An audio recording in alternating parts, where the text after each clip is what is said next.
Máš nejakú krajinu, ktorú by si chcel navštíviť? Takže ja by som veľmi chcel navštíviť Nový Zéland. Táto krajina ma veľmi fascinuje. Z toho dôvodu, že sú tam napríklad kengúry a zbožňujem toto zvieratko, je to krásne zvieratko. A napríklad pretože sa tam natáčal jeden veľkofilm, Pán prsteňov, táto trilógia, a strašne sa mi páčia tie hory, ktoré som vlastne videl v tom filme, a celkovo tá príroda.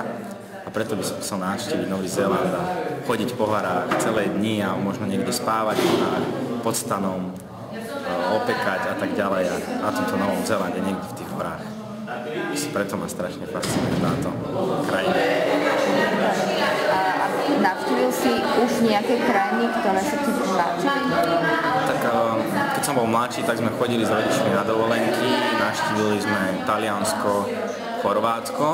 Mne osobne sa viac páčilo Taliansko, napríklad asi za to, že v Chorvátsku, keď sme boli, tak bola kamenná pláž a ja som skôr taký pieskový typ, takže v Taliansku bola piesková, to sa mi strašne páčilo, že sme mohli blbnúť na pláži, hrať volejbal.